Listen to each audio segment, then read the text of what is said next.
Kalian akan dituntut di hadapan Allah Subhanahu wa taala. Ingat wahai pemimpin bangsa, jabatan kalian tak lama tapi hisapnya super lama.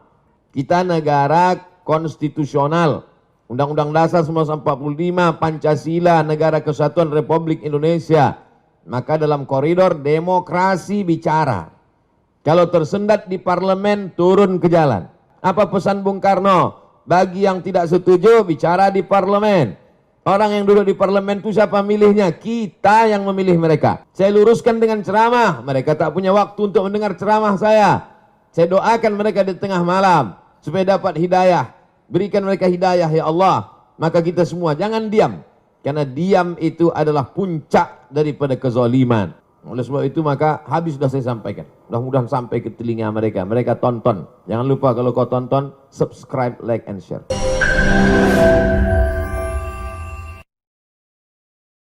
Jangan lupa subscribe, like, and share. Menghadapi kebijakan-kebijakan pemerintah yang tidak adil ini. Silakan Ustaz. Penyakit umat yang paling mengerikan adalah penyakit tidak mau tahu. Aku tidak khawatir, kata Sayyidina Ali, aku tidak khawatir tentang baik dan buruk. Karena memang dari dulu baik buruk ini ada. Ada Kabil, ada Habil. Ada Namrud, ada Ibrahim. Ada Fir'aun, ada Musa. Ada Abu Lahab, ada Muhammad SAW. Aku tidak pernah khawatir tentang baik dan buruk itu. Memang terus ada. Yang ku khawatirkan adalah orang baik diam sehingga orang jahat merasa dirinya benar. Jadi ketika orang baik diam melihat kebatilan, kata Imam Abu Ali Ad-Daqqaq, as-sakitu 'anil haqqi syaitanun akhras.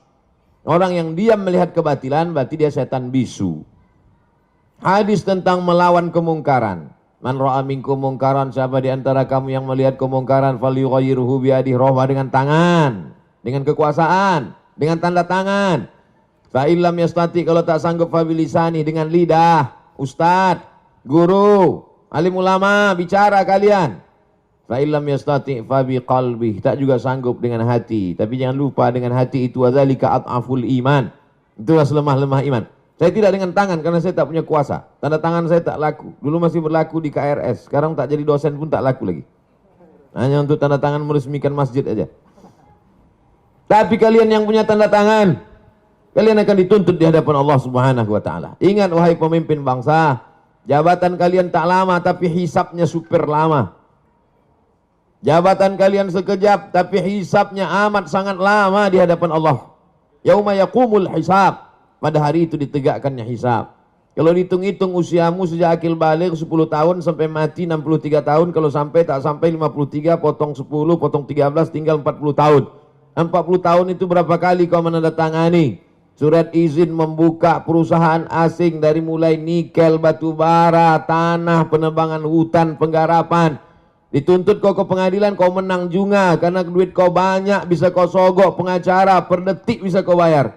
Tapi di akhirat, al-yawma nakhtimu ala afwahim, mulutmu terkunci, wa tukallimuna aydihim, tanganmu akan bicara. Inilah tangan yang dulu menandatangani persetujuan. Wa tashhadu arjuluhum, kakimu akan bersaksi. Sekarang orang bicara tentang integritas, berkarakter. Inilah integritas. Oleh sebab itu tanggung jawab kita adalah jangan diam melihat kebatilan. Kita negara konstitusional. Undang-Undang Dasar 1945, Pancasila, Negara Kesatuan Republik Indonesia. Maka dalam koridor demokrasi bicara. Kalau tersendat di parlemen, turun ke jalan. Turun ke jalan itu adalah bagian dari demokrasi. Kita bukan negara monarki, tidak lagi di kerajaan Sriwijaya. Kita bukan kerajaan Siak Sri Indrapura. Kita adalah negara Kesatuan Republik Indonesia. Apa pesan Bung Karno? Bagi yang tidak setuju, bicara di parlemen. Orang yang duduk di parlemen itu siapa milihnya? Kita yang memilih mereka. Maka orang yang kita pilih itu kalau dia salah, kita yang meluruskan mereka. Saya luruskan dengan khutbah Jumat. Mereka tuh tidur waktu saya khutbah. Saya luruskan dengan ceramah. Mereka tak punya waktu untuk mendengar ceramah saya. Saya doakan mereka di tengah malam supaya dapat hidayah. Berikan mereka hidayah ya Allah. Maka kita semua jangan diam. Karena diam itu adalah puncak daripada kezaliman. Fir'aun itu sebenarnya Fir'aun itu sebenarnya tidak berapa zalim, tapi karena orang diam, dia menjadi-jadi. Sembelih semua anak-anak mereka. Dia kalau sembelih lah. Itu menjadi jadi dia. Inna Fir'auna wa Hamana. 6 kali disebut nama Haman.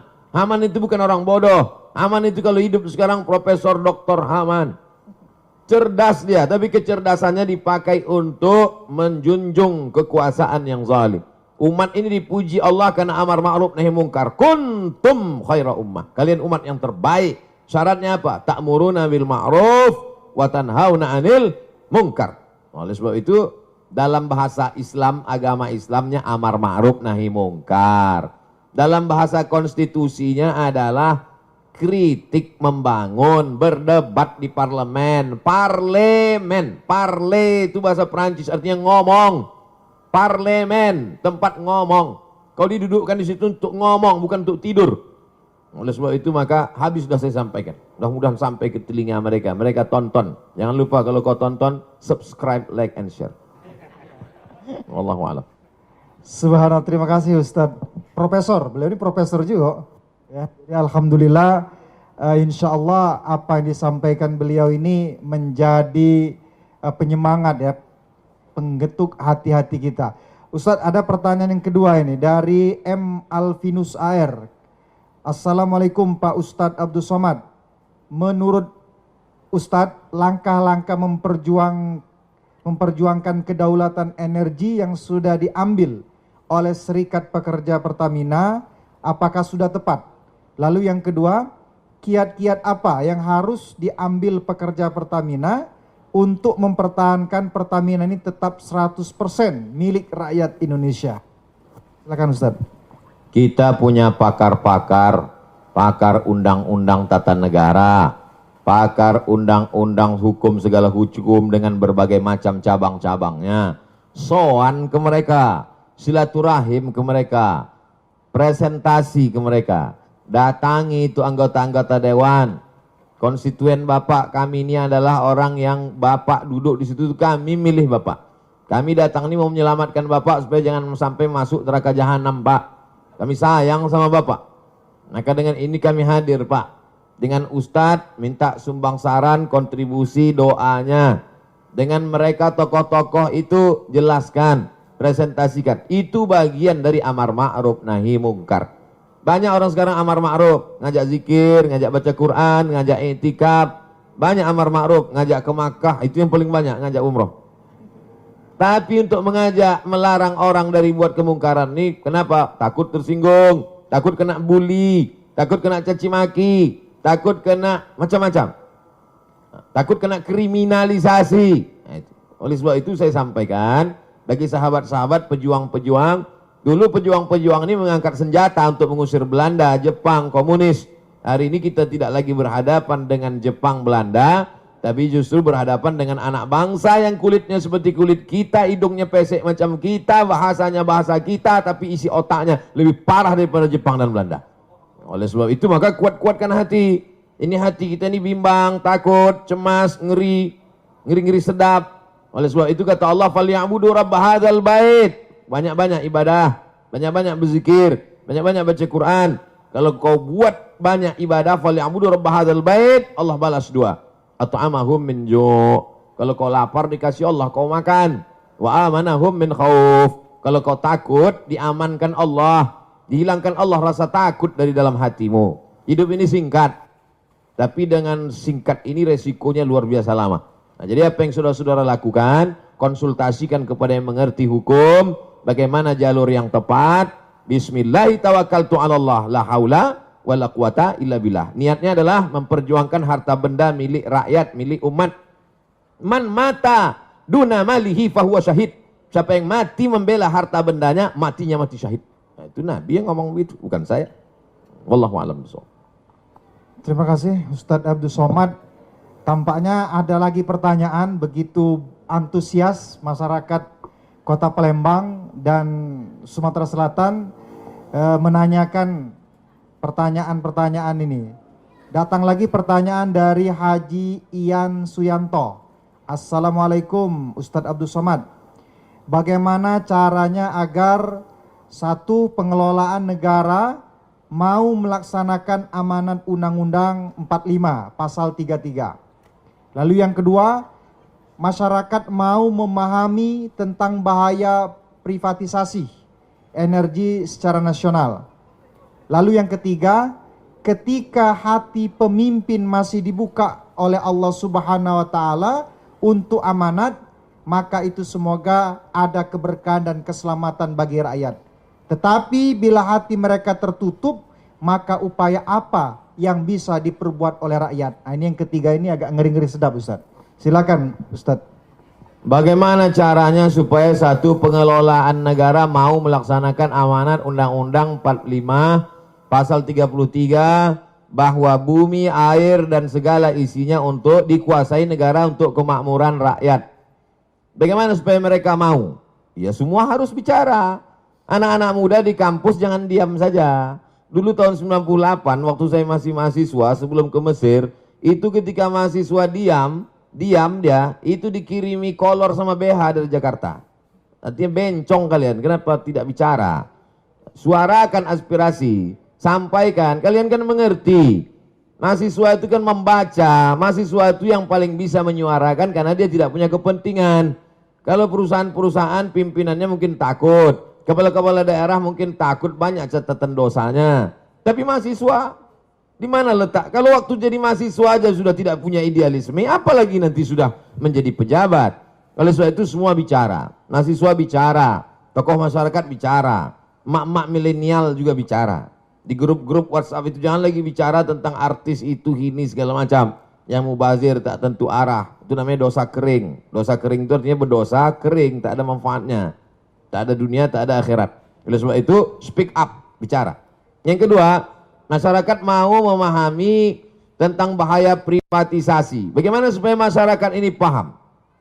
Termasuklah hari ini. Hari ini yang bicara bukan Abdul Somad. Kalau Abdul Somad yang bicara, orang akan, tahu apa Abdul Somad tentang minyak? Paling tahu dia minyak jelantah. Tapi ini yang bicara adalah serikat pekerja. Mereka ngerti. Bahasanya gue bahasa simpel, sederhana. Bahasa-bahasa yang mudah dipahami masyarakat. Dosen-dosen di tengah komunitas Civitas Akademika, mahasiswa di kampus. Karena kampus itu otaknya. Kalau sudah otaknya rusak, ya error lah semua. Kampus itulah puncak intelektual. Dosen-dosen itu, guru-guru besar itulah orang manusia-manusia suci itu zaman dulu. Orang-orang yang bisa menulis baca zaman dulu, itu diberi fasilitas khusus oleh raja-raja. Kenapa? Karena mereka lah orang-orang suci yang selalu memberikan aspirasi, masukan. Jadi kalau mereka sudah diam, takut nanti tidak mengalir uang ke kampus, takut nanti tidak ada tunjangan, nah ini bahaya, karena otak sudah rusak. Sengaja dijauhkan Allah, lambung itu jauh dari otak. Supaya apa? Supaya otak kita itu beda dengan otak-otak. Itu maka dijauhkan Allah Ta'ala. Nah, oleh sebab itu maka ini semuanya mesti sadar. Kesadaran nasional. Ada yang mengatakan taubat nasional. Orang taubat itu kan setelah sadar. Kalau nggak sadar gimana mau taubat? Ketika hati pemimpin masih dibuka Allah untuk amanat, maka semoga ada keberkahan dan keselamatan. Tapi bila hati tertutup, upaya apa yang diperbuat oleh rakyat?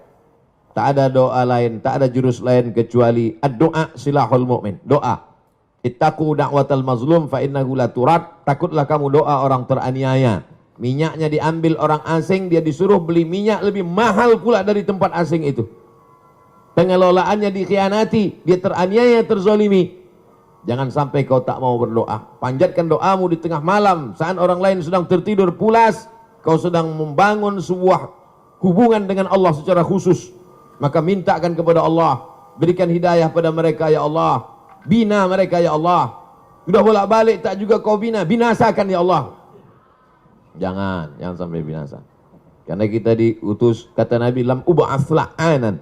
Aku tidak diutus untuk memberikan laknat, tapi aku diutus wa ma arsalnaka illa rahmatan lil alamin. Mudah-mudahan yang punya kekuasaan, yang tanda tangannya masih laku, yang jabatannya masih hebat, diberikan Allah hidayah sehingga kekuasaannya, jabatannya itu menjadi rahmat untuk semesta alam. Terima kasih. Terima kasih Ustadz Abdul Somad. Ada lagi pertanyaan keempat. Jadi silakan pemirsa, saudara-saudara sekalian bisa diikuti di YouTube beliau, di DL Media, di Zoom yang sudah kita kasih, bisa berpartisipasi sore hari ini. Selanjutnya ada pertanyaan dari Imam Ahmad Zunaidi. Assalamualaikum Ustadz Abdul Somad. Bagaimana seharusnya sikap kami para pejuang kedaulatan migas agar hati kami tetap teguh dan konsisten memperjuangkan kedaulatan migas? Hati ini berbolak-balik. Nanti pas kumpul sama pejuang-pejuang migas, pas sedang berada di ruangan, semangat, semangat, merdeka. Begitu keluar dari situ letoy, loyo. Baru kena 3 kali, kena SMS macam kerupuk. Kerupuk kena air, habis. Tidak ada yang bisa membangkitkan semangat itu kecuali intern dari dalam. Yang ekstern dari luar ini tak ada. Intern dari dalam itu dibangkitkan. Bahwa perjuangan saya ini bukan untuk saya. Kita udah selesai dengan rumah baru, mobil baru, kendaraan baru, itu bukan kita lagi. Kita berpikir untuk bangsa, untuk umat. Bagaimana supaya minyak ini murah, bagaimana supaya 67% tambah 12% tadi kembali untuk rakyat ini. Bagaimana supaya kita bisa menikmati biaya sekolah murah. Bagaimana supaya negeri ini aman, baldatun thayyibatun wa rabbun ghafur. Karena orang lapar amat sangat mudah diprovokasi. Jadi siapa yang memperjuangkan kedaulatan migas ini, sesungguhnya dia bukan memprovokasi masyarakat, dia sedang menjaga keutuhan anak bangsa. Karena orang kalau sudah lapar, orang lapar mudah dipicu lalang kering di panas terik. Nah, setelah kau kuatkan hatimu, kuatkan hati. Ustadz kalau sedang susah hati apa Ustadz baca? Selawat. Allahumma salli ala sayyidina Muhammad wa ala ali sayyidina Muhammad. Allahumma salli ala sayyidina Muhammad wa ala ali sayyidina Muhammad. Allahumma salli ala sayyidina Muhammad wa ala ali sayyidina Muhammad. Jadi pejuang-pejuang ini hubungannya dengan Allah itu mesti kuat. Jangan sama dukun. Jangan pakai sabu. Jangan ngelem. Hubungannya mesti kuatkan dengan Allah. Karena kita ini hanya casing saja. Sama semua casing kita ini. Darah, tulang, kuku, bulu, sumsum.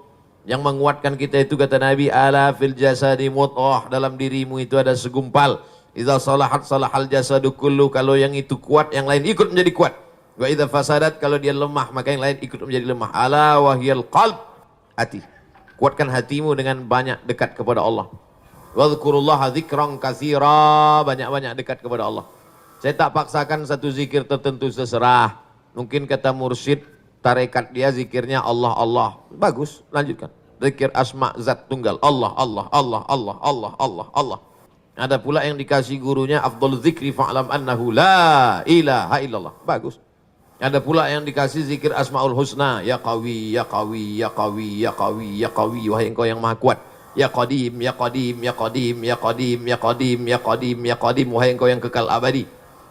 Bisik sebelah. Pak Ustadz, kata ketua panitia, jangan ya kodim teruslah, Pak Kapolres tersinggung. Macam-macam zikir, tapi kalau saya pribadi selawat. Allahumma salli ala sayyidina Muhammad wa ala ali sayyidina Muhammad. Berapa kali Pak Ustadz? Sebanyak-banyaknya. Siapa yang mengamalkan 100 kali, 500 kali, 1000 kali, bagus, itu untuk latihan. Tapi puncaknya unlimited, tak lagi dihitung. Jadi kalau gua kuat di dalam, hilang rasa takut kita. Besarkan Allah Ta'ala dalam dirimu, dalam hatimu, dalam jiwamu, maka kecil semua manusia ini kau pandang. Saya sekarang ini melihat semua ini kecil. Kenapa? Karena sedang di atas. Kecil semua, gedung-gedung, mobil-mobil kecil. Kalau kita berada di atas, maka kecil kita melihat sesuatu. Oleh sebab itu, dekatkan dirimu dengan Allah, sehingga kecil, remeh-temeh kau lihat masalah-masalah dunia. Kau angkatkan tanganmu kepada Allah. Allahu Akbar. Perjuanganmu, jihadmu adalah memperjuangkan migas supaya balik kepada umat, balik kepada anak bangsa. Demikian. Subhanallah. Beliau tadi menjelaskan begitu komprehensif. Kalau tadi legislatif, kena nasihat, yudikatif, kena juga mahasiswa.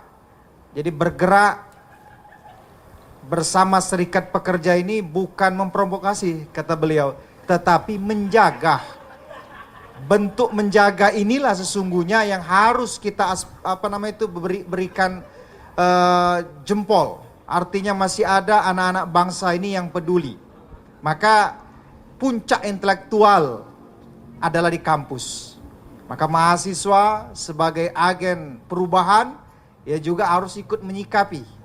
Tidak bisa hanya serikat pekerja atau hanya kelompok-kelompok kecil, tapi juga mahasiswa sebagai agen perubahan atau pusatnya intelektual harus ikut berpartisipasi. Karena apa? Ini menjaga kedaulatan, bukan hanya kepentingan Pertamina, tapi kepentingan bersama untuk anak cucu kita yang akan datang. Ustaz Abdul Somad, nampaknya masih ada pertanyaan, Ustaz. Karena masyarakat Palembang dan Sumsel ini tampaknya tidak mau menyia-nyiakan waktu. Karena mereka tahu untuk nanya langsung ini susah. Maka kesempatan ini dipakai dengan sebaik-baiknya. Dari Basuki apa ini? Oh, Santoso ya. Saya kira Basuki yang situ nanti. Kepada Ustaz Abdul Somad, Assalamualaikum. Ustaz Abdul Somad, jika direksi, ini bicara direksi nih. Jika direksi atau pemerintah masih tetap memaksa keputusan IPO atau go publik gitu kan, atau menjualkan saham kepada pihak swasta, ya subholding tadi, salahkah kami jika mengambil sikap demo, mogok kerja untuk memperjuangkan sikap perjuangan kami ini? Apalagi Ustaz Somad, saya kasih informasi, komisarisnya ini Pak Basuki. Ya betul Pak? Ya, jadi apakah kami ini tidak salah langkah kalau demo mogok kerja untuk memperjuangkan amanat negara ini? Kami persilakan Ustaz. Sebetulnya pertanyaan ini mau minta label halal saja. Yang perlu dimintakan label halalnya itu kalau benda itu haram. Baru dimintakan label halal. Kalau bidang ekonomi namanya fatwa dari DSN, Dewan Syariah Nasional. Ini tidak terkait tentang masalah halal, haram, makruh, mubah. Tak kenapa lah saya lihat masyarakat ini sikit-sikit dibawanya ke halal haram, sikit-sikit ke halal haram, sikit-sikit ke halal haram. Ini kan tentang masalah konstitusi, demokrasi. Kita tinggal di negara demokrasi. Cara menyalurkan aspirasi dalam dunia demokrasi itu bagaimana? Datang ke anggota dewan, salurkan. Ketika mentok, maka ketika mentok dilanjutkan dengan itu. Jadi kita ini bukan monarki, kita bukan kerajaan. Dalam negara kerajaan, kalau orang melawan itu ditangkap. Tapi dalam negara konstitusi, Pancasila, demokrasi, maka kita dibenarkan itu. Tapi bukan dengan cara anarkis, bukan dengan menghancurkan, tapi untuk menunjukkan. Di Malaysia namanya unjuk perasaan. Karena perasaan kita itu di dalam, mau kita tunjukkan. Udah kita tunjukkan bolak-balik ke pakar-pakar, mereka pun sebetulnya dalam hati mereka, aku takut, turun aja lah kalian katanya. Sebetulnya gitu mereka. Nah itu, jadi dapatlah dipahami dari yang saya sampaikan tadi. Saya tidak bawa-bawa hukum halal, haram, makruh, mubah menurut hadis Rasulullah, menurut ayat Al-Quran. Nanti begitu kata saya, kata yang tak setuju, dia pakai ayat, akhirnya perang ayat. Jamaah ini bingung, nggak jadilah Pak Ustadz. Kita pakai saluran demokrasi. Cara menyalurkan aspirasi dalam negara demokrasi. 2 jalur. 1 jalur melalui legislatif parlemen. Bicara mereka di sana. Mentok di parlemen, pakai jalur 1 lagi. 2 jalur. Kenapa tak dipakai 2-2? Mubazir. Jelas. Bagi yang cerdas bisa jelas. Kurang cerdas, makan otak-otak. Wallahualam. Jadi 2 jalur itu yang harus kita tempuh. Melalui parlemen, ada juga demo atau bahasa aktivisnya parlemen jalanan. Dua-duanya dijamin oleh negara karena itu adalah hak demokrasi, berbicara di muka, menyampaikan pendapat di muka umum. Jadi saya kira apa yang disampaikan beliau tadi clear dan jelas. Jadi bukan persoalan boleh atau tidak, haram atau halal, tapi kondisi seperti ini dua jalur itu dilindungi oleh negara. Selanjutnya Ustadz Abdul Somad, ada pertanyaan dari Riki Jaya. Politik negara sangat mahal, sehingga yang terpilih selalu berpikir balik modal. Kalau seperti ini terus, akan susah negara ini maju. Mereka akan punya kepentingan individu dan golongan. Bagaimana Ustadz, supaya kita bisa memiliki konstitusi yang tegak dan bertanggung jawab, sehingga negara bisa berdaulat, kalau mental pemimpin dan politikusnya seperti ini? Panjang ini pertanyaan Ustadz. Saya mau jadi bupati. Misal, bukan saya mau jadi bupati. Kecil kali lah bupati. Saya mau jadi bupati. Anggota legislatif di kabupaten itu 50 orang. Maka saya sogok satu anggota dewan itu 1 miliar. Pilih saya. Maka cukup modal saya 50 M. Duduk. Itu kalau pakai sistem dulu. Dipilih oleh anggota dewan. Sekarang high cost. Biaya terlalu tinggi. Kenapa? Karena yang mau dikasih duit ini tidak hanya anggota dewan yang 50. Semua. Grup pengajian ibu-ibu kali 50 jilbab. Yang ini jilbabnya bergambar, yang ini tidak. Grup-grup anak muda mesti belikan net poli. Yang minum-minum kasih pula lagi minum. Ini setiap turun ke bawah. Jadi high cost. Lebih dari 50 M. Ini sekedar gambaran saja. Mau dipakai lewat cara pemilihan anggota legislatif, tetap berbiaya. Mau dipilih masyarakat langsung seperti sekarang, lebih tinggi high cost dan gesekannya juga. Antar kepala sekolah dengan guru beda pilihan. Antar imam sama makmum salah ayat. Itu jadi memang cost gesekannya kemana-mana. Jadi solusinya gimana Pak Ustadz? Solusinya tidak lain tidak bukan adalah perbaikan ekonomi. Kalau ekonomi masyarakatnya mapan, itu duit-duit sawer itu nggak mempan. Pertama perbaikan ekonomi, yang kedua kesehatan mental masyarakat. Jadi masyarakatnya itu sehat ya secara mental, otaknya itu sehat, badannya itu sehat, sehingga ketika dia dikasih dia berpikir panjang. Saya terima sekarang 100.000, saya pilih orang begini untuk apa? Sekarang karena dia lapar dia tak sempat mikir. Orang lapar tuh nggak bisa berpikir. Diajak berpikir error duluan dia. Oleh sebab itu maka lagi-lagi dua ini. Kalau masyarakat itu mapan secara ekonomi, otaknya disehatkan oleh Ustadz. Ustadz dari mimbar menyampaikan, Iqna' bima qasamallahu laka takun aghnan nas. Merasa cukuplah engkau dengan pemberian Allah, maka kau menjadi orang yang berkecukupan. Jadi dia tidak lagi menjadi masyarakat yang konsumtif. Mazhabnya konsumerisme. Maka insya Allah selamat. Itulah yang tujuan saya ceramah selama ini. Mari belanja ke warung tetangga. Mari memproduksi air minum kita. Mari kita produksi pangan. Tujuannya apa? Ketahanan ekonomi, kemapanan finansial. Sehingga masyarakat tidak mudah dibeli suaranya oleh penjahat-penjahat intelektual, penjahat-penjahat politik yang memang high cost tadi. Saya tidak akan pernah lelah menyampaikan itu. Karena setan sampai sekarang belum pensiun. Nanti kalau sudah setan pensiun dini baru kita sama-sama lelah. Dua saja kuncinya. Capek kita, menang setan. Capek setan, menang kita. Oleh sebab itu, inna syaitana lakum aduun. Setan itu musuh kamu, fattakhizuhu adua. Jadikan dia sebagai musuh. Karena banyak orang berkawan dengan setan. Saya kira demikian. Terima kasih Ustadz Abdul Somad. Alhamdulillah. Pertanyaan demi pertanyaan sudah dijawab dengan tegas, tuntas, dan tentunya saya yakin memuaskan. Oleh karena itu, di sore hari ini kita minta closing statement dari Ketum. Kami persilakan untuk closing.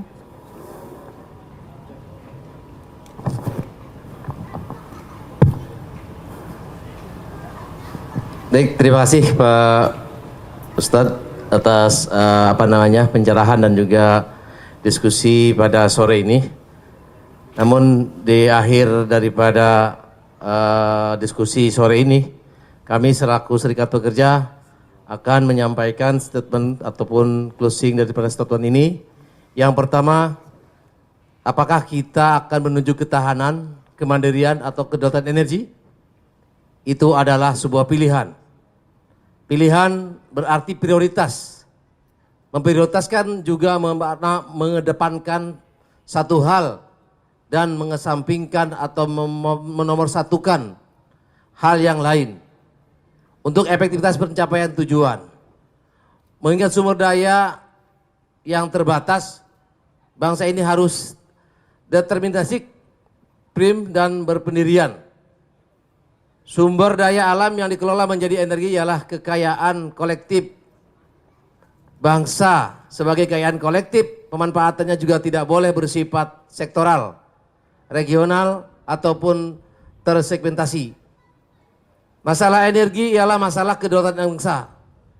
Kedaulatan yang memiliki rentang horizon luas dan panjang, bahkan abadi, melebihi siklus dan periodisasi politik. Selain itu, kebijakan pengelolaan energi harus memiliki dimensi yang terintegrasi dengan tujuan bernegara, yaitu terciptanya masyarakat yang adil dan makmur. Itu tidak instan, tetapi memerlukan konsistensi, ketangguhan, sekaligus keluasan untuk Indonesia yang lebih baik. Dan juga Pak Ustadz, pada saat ini juga Serikat Pertamina Persatu tengah bertujuan dengan mengajukan judicial review ke MK.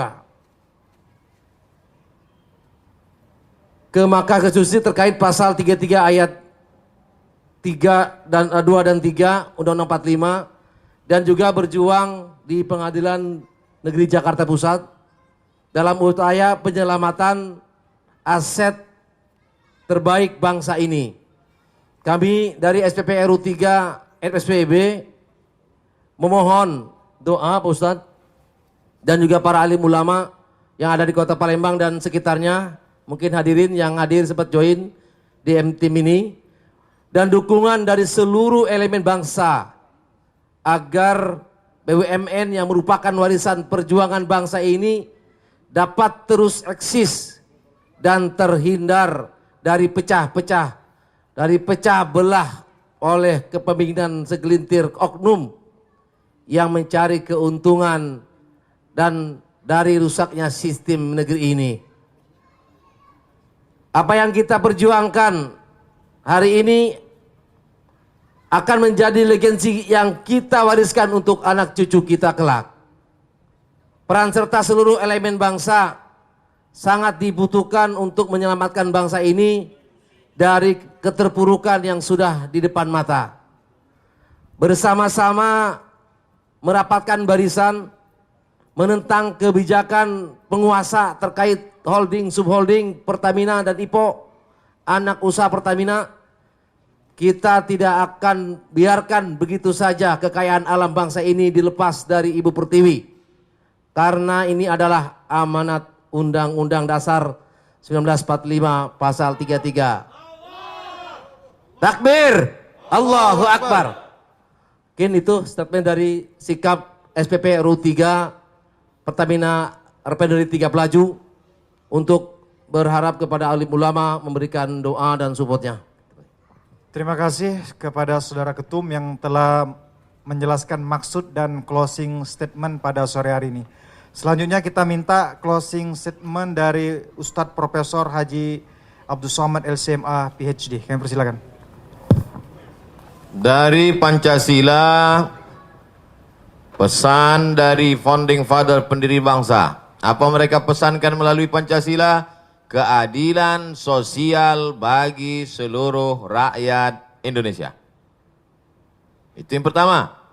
Dari Undang-Undang Dasar 1945, apa pesan mereka dulu? Mereka sudah mati, meninggal dunia. Tapi ini legasi, warisan yang mereka tinggalkan sampai hari ini. Undang-Undang Dasar 1945, pasal 33 ayat 3. Bumi, air, segala yang ada di dalamnya dikuasai oleh negara dan dipakai untuk kemakmuran bangsa Indonesia. Itu dari Undang-Undang Dasar 1945. dan sebagai seorang muslim. Ini yang ketiga. Pancasila, Undang-Undang Dasar, sekarang sebagai seorang muslim. Saya sudah lepas. Kalau saya nanti ditanya di akhirat, hai Abdul Somad, sudah bicara engkau tentang sholat? Sudah. Sudah bicara engkau tentang puasa? Sudah, ada bukunya. Tanya jawab puasa Ramadan. Sudah bicara kau tentang haji dan umrah? Sudah aku tulis buku 66 tanya jawab. Sudah bicara kau tentang minyak, batu bara, sumber daya alam Indonesia, kedaulatan migas? Sudah bicara tepat pada tanggal 17 Agustus 1945 di atas langit Sriwijaya, Sumatera Selatan. Saya sudah bicara, ya Allah, sudah kusampaikan. Sampaikah itu ke hakim Mahkamah Konstitusi? Aku tak tahu. Entah mereka ketakutan tak jadi. Dan hakim Mahkamah Konstitusi Judicial Review akan ditanya oleh Ahkamul Hakimin, hakim yang maha bijaksana. Hai hakim, kata Allah, mobilmu plat merah, hidupmu, anakmu, binimu digaji oleh negara. Sudahkah kau sokong Pancasila, Undang-Undang 45? Kata hakim, aku tak bisa karena barang itu belum masuk. Oleh sebab itu, semua mesti bekerja sama untuk menggolkan ini, dan semuanya tak ada membawa nama-nama pribadi, tapi ini akan menjadi warisan untuk terselenggaranya keadilan sosial bagi seluruh rakyat Indonesia. Itulah 3 poin statement closing yang dapat saya sampaikan. Terima kasih Ustadz Abdul Somad dan Ketum yang sudah menyelenggarakan acara talkshow pada sore hari ini. Untuk mengambil keberkahan dari pihak panitia, langsung meminta Ustadz Abdul Somad memimpin doa kebangsaan. Dari Palembang, kita gemahkan untuk Indonesia Raya. Ala hazihi niyah al-Fatihah. A'udzubillahi minasyaitonirrajim. Bismillahirrahmanirrahim. Alhamdulillahirabbil alamin arrahmanir rahim maliki yaumiddin. Iyyaka na'budu wa iyyaka nasta'in. Shiratal mustaqim. Shiratal ladzina an'amta 'alaihim ghairil maghdubi 'alaihim waladdallin. Amin. Allahumma salli ala sayyidina Muhammad wa ala ali sayyidina Muhammad. Allahumma inna natawassalu ilaika bihaqqi nabiyyika Muhammad sallallahu alaihi wasallam wa alihi at-thayyibin at-tahirin wan nabiyyin was-siddiqin wasyuhada was-shalihin. Kami memohon kepada Engkau dengan kemuliaan Nabi Muhammad, dengan kemuliaan para nabi-nabi, dengan kemuliaan para wali-wali.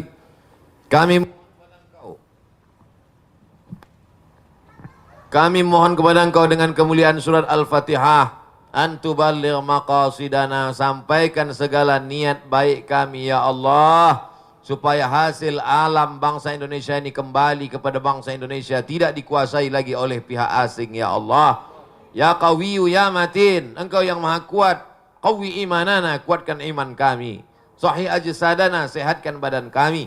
Saudara-saudara kami yang memperjuangkan ini, ya muqallibal qulub, Engkau yang membolak-balikkan hati, sabbit qulubahum, kokohkan hati mereka ala dinik, dalam agamamu, wa ala ta'atik, dalam ketaatan kepadamu. Allahumma a'inna, kami lemah, tolong kami. Ala zikrika, supaya hati kami senantiasa dekat berzikir, mengingatmu, menyebutmu, mengagungkanmu, memuliakanmu. Wa syukrika, selalu bersyukur kepadamu. Wa husni ibadatik. Ya Hayyu ya Qayyum, Engkau yang maha hidup, Engkau yang maha mengatur. Qalbul mu'min baina asabi'ik, hati orang beriman di antara kuasamu. Maka tunjukkan hati mereka ke jalan kebenaran ya Allah. Berikan kekuatan kepada umat ini ya Allah. Allahumma ja'al hadzal balada baladan aminan mutmainnan ya'tihi rizquhu min kulli makan. Jadikan Republik Indonesia negeri yang aman, damai, terbuka pintu rezeki dari segala penjuru ya Allah. Rabbana taqabbal minna, terima doa kami. Hari ini kami berdoa di tempat yang tinggi. Hari ini kami berdoa di hari kemerdekaan bangsa kami yang ke-75 tahun, 17 Agustus 1945. Berkat para syuhada, berkat para ulama yang memperjuangkan negeri ini dengan teriakan Allahu Akbar, mengusir penjajah Jepang, Belanda, kafir, laknatullah alaihim ajma'in. Hari ini kami memohon, berikan kami kekuatan supaya sumber daya alam yang Kau berikan ke negeri kami ini dapat dinikmati oleh anak cucu kami sampai hari kiamat ya Allah. Jadikan negeri kami tetap menjadi negara kesatuan Republik Indonesia yang berketuhanan yang Maha Esa, berkeadilan sosial bagi seluruh rakyat Indonesia. Rabbana atina fid dunya hasanah wa fil akhirati hasanah wa qina adzabannar. Wa sallallahu ala sayyidina wa maulana wa syafi'ina wa dzukhrina Muhammad wa ala alihi wa sahbihi wasallam walhamdulillahi rabbil alamin. Taqabbalallahu minkum minna wa minkum taqabbal ya karim. Terima kasih atas segala perhatian. Mohon maaf atas segala kesilapan, banyak tutur kata tak berkenan di hati, menyinggung perasaan. Terima kasih. Wassalamualaikum warahmatullahi wabarakatuh.